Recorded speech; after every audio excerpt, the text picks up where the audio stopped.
पांडव अपनी मां कुंती के साथ इधर से उधर भ्रमण कर रहे थे। वे ब्राह्मणों का वेश धारण किए हुए थे, भिक्षा मांगकर खाते और रात में वृक्ष के नीचे सो जाया करते। भाग्य और समय की यह कैसी अद्भुत लीला है, जो पांडव हस्तिनापुर राज्य की भागीदारी हैं और जो सारे जगत को अपनी मुट्ठी में करने में समर्थ हैं, उन्हीं को आज भिक्षा पर जीवन यापन करना पड़ रहा है। दोपहर के बाद का समय था। पांडव अपनी मां कुंती के साथ वन के मार्ग से आगे बढ़ते जा रहे थे। सहसा उन्हें वेद व्यास जी दिखाई पड़े। कुंती दौड़कर वेद व्यास जी के चरणों में गिर पड़ी। उनके चरणों को पकड़कर बिलख बिलख कर रोने लगी। उसने अपने आंसुओं से उनके चरणों को धोते हुए उन्हें अपनी पूरी कहानी सुना दी। वेद व्यास जी ने कुंती को धैर्य बंधाते हुए कहा, आंसू बहाने से कुछ नहीं होगा। जो ऊपर पड़ा है उसे धैर्य से सहन करो। जब अच्छे दिन आएंगे फिर सब कुछ ठीक हो जाएगा। चलो मेरे साथ चलो, मैं तुम्हें एक स्थान बता दे रहा हूँ। कुछ दिनों तक वहीं रहकर समय काटो। वेद व्यास जी पांडवों को एक नगर में ले गए। उस नगर का नाम एक चक्रा था। आज के बिहार राज्य में आरा नामक एक बड़ा नगर है। महाभारत काल में आरा को ही एक चक्रा के नाम से पुकारा जाता था। उन दिनों एक चक्रा में केवल ब्राह्मण ही निवास करते थे। वेद व्यास जी पांडवों को एक चक्रा में पहुंचाकर चले गए। पांडव एक ब्राह्मण के घर में निवास करने लगे। पांचों भाई प्रतिदिन भिक्षा मांगने के लिए जाया करते थे। भिक्षा में जो अन्न मिलता था उसी से अपने जीवन का निर्वाह करते थे। उन दिनों एक चक्रा में एक राक्षस के द्वारा बड़े जोरों का आतंक फैला हुआ था। उस राक्षस का नाम बक था। वह दिन में वन में छुपा रहता था, रात में बाहर निकलता था और एक चक्रा में घुस जाता था। जिसे भी पाता था मार डालता था। खाता तो एक ही दो आदमी को था, पर 15-20 आदमियों के प्राण रोज जाते थे। आखिर एक चक्रा के निवासियों ने बक से एक समझौता किया। प्रतिदिन नगर का एक आदमी अपने आप ही बक के पास पहुंच जाया करेगा और बक उसे मारकर खा लिया करेगा। एक ही आदमी की जान जाएगी, व्यर्थ में मारे जाने वाले लोग बच जाया करेंगे। बक ने भी इस समझौते को स्वीकार कर लिया। उसे जब बैठे बिठाए ही भोजन मिल जाता था तो वह समझौते को स्वीकार न करता तो क्या करता। उसने समझौते को स्वीकार करते हुए चेतावनी दे रखी थी कि अगर समझौते का उल्लंघन किया गया तो वह एक चक्रा को उजाड़ कर मिट्टी में मिला देगा। बस उसी दिन से क्रम से एक घर का एक आदमी बक के पास जाने लगा। बक उसे खाकर अपनी क्षुधाग्नि को शांत करने लगा। संयोग की बात, एक दिन उस ब्राह्मण के घर की बारी आ गई, जिसके घर में पांडव अपनी मां के साथ निवास करते थे। दोपहर के पूर्व का समय था। कुंती अपने कमरे में बैठी हुई थी। उस दिन भीम किसी कारणवश भिक्षा मांगने नहीं गया था। वह भी कमरे के भीतर कुंती के पास ही मौजूद था। सहसा कुंती के कानों में किसी के रोने की आवाज आई। रोने और विलाप करने का वह स्वर उस ब्राह्मण के कमरे से आ रहा था, जिसके घर में वह ठहरी हुई थी। जब कुंती से विलाप का यह सकरुण स्वर सुना नहीं गया तो वह ब्राह्मण के कमरे में जा पहुंची। उसने वहां जो कुछ देखा उससे वह सन्नाटे में आ गई। ब्राह्मण के कुटुंब में कुल 3 ही प्राणी थे, ब्राह्मण, ब्राह्मणी और उसका एक युवा पुत्र। तीनों बिलख बिलख कर रो रहे थे। हाय, अब क्या होगा? अब तो सब कुछ मिट्टी में मिलकर रहेगा।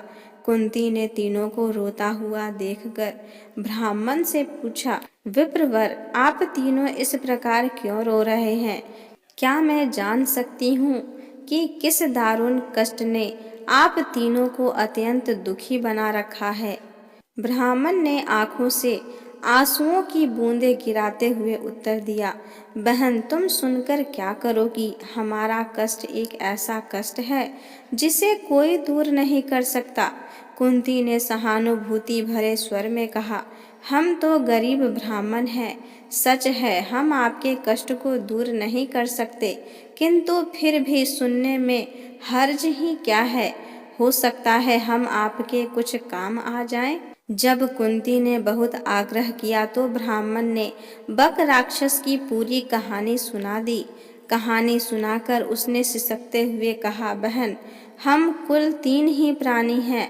यदि कोई एक राक्षस के पास जाता है तो वह उसे मारकर खा जाएगा, हमारा घर बर्बाद हो जाएगा।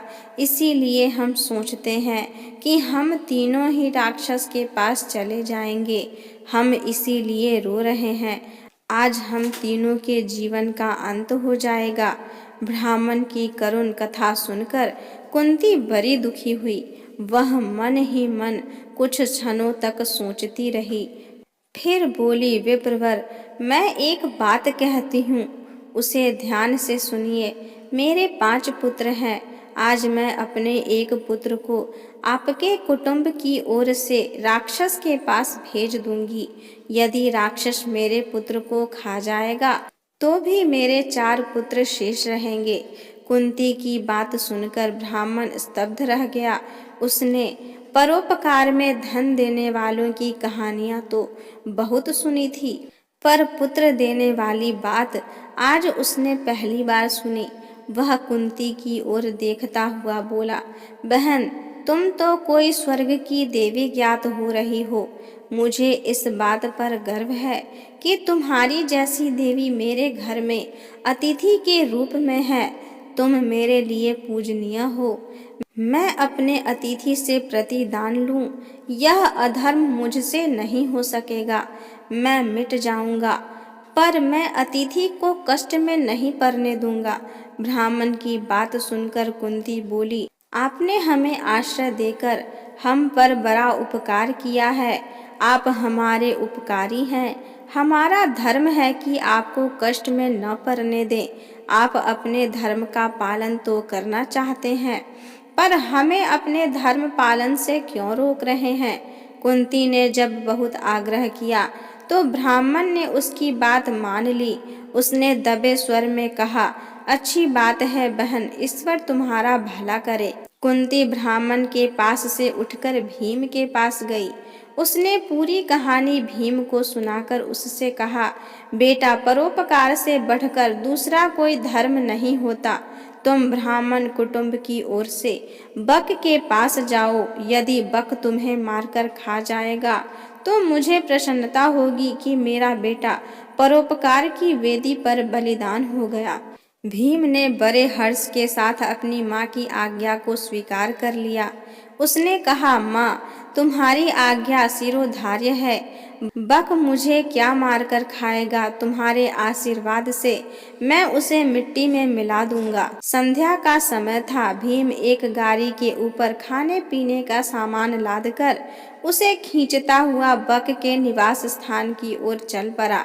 वह बक के निवास पर पहुंचकर गाड़ी पर लदे हुए खाने के सामान को स्वयं खाने लगा।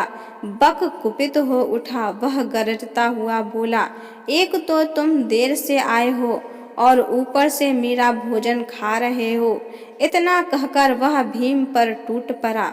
भीम तो पहले ही तैयार था। दोनों में मल्ल युद्ध होने लगा। दोनों की गर्जना और ताल ठोकने के शब्दों से वायुमंडल गूंज उठा। बक ने बड़ा प्रयत्न किया कि वह भीम को मल्ल युद्ध में पछाड़ दे, पर वह सफल नहीं हुआ।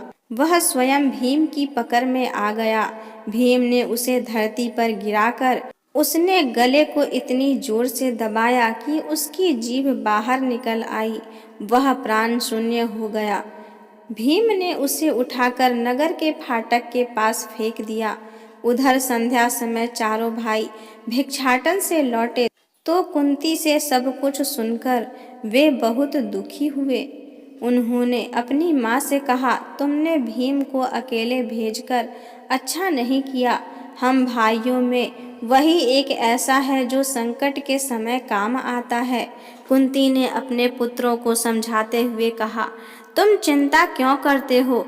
तुम देखोगे कि मेरा भीम बक को मिट्टी में मिलाकर आएगा। फिर चारों भाई भीम का पता लगाने के लिए चल पड़े।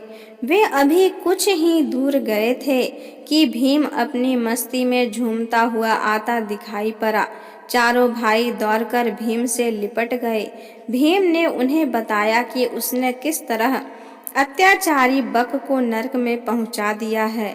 भीम ने घर पहुंचकर अपनी माँ के चरण स्पर्श किए। उसने कहा, माँ, तुम्हारे आशीर्वाद से मैंने बक का संहार कर दिया। अब एक चक्रा के निवासी सदा सदा के लिए भय मुक्त हो गए। कुंती ने भीम का मुख चूमते हुए कहा, बेटा भीम, मुझे तुमसे यही आशा थी। मैंने इसीलिए तो तुम्हें बक के पास भेजा था। प्रभात होने पर एक चक्रा निवासियों ने नगर के फाटक पर बक को मृत अवस्था में पड़ा हुआ देखा। उन्हें जहां प्रसन्नता हुई वहां आश्चर्य भी हुआ। बक का वध किसने किया? क्या ब्राह्मण ने? एक चक्रा के निवासी दौड़े दौड़े ब्राह्मण के घर पहुंचने लगे। थोड़ी ही देर में ब्राह्मण के द्वार पर बहुत बड़ी भीड़ एकत्रित हो गई। ब्राह्मण के जयनाद से धरती और आकाश गूंजने लगा। ब्राह्मण ने भीड़ को शांत करते हुए कहा, भाइयों, बक का वध मैंने नहीं किया है। उसका वध तो मेरे घर में ठहरी हुई ब्राह्मणी के बेटे ने किया है। एक चक्रा के निवासी इस बात को तो जान गए कि बक का वध ब्राह्मण के घर में टिकी हुई ब्राह्मणी के एक बेटे ने किया है, किंतु अधिक प्रयत्न करने पर भी वे यह नहीं जान सके कि ब्राह्मणी कौन है और उनके पांचों बेटे कौन हैं। किंतु जानने पर भी यह तो हुआ ही कि एक चक्रा निवासी ब्राह्मणी और उसके पुत्रों का बड़ा आदर करने लगे। स्वयं ब्राह्मण भी गर्व का अनुभव करने लगा कि जिस ब्राह्मणी के पुत्र ने एक चक्रा के निवासियों को सदा सदा के लिए संकट मुक्त करा दिया है, वह उसके घर में अतिथि के रूप में टिकी हुई है।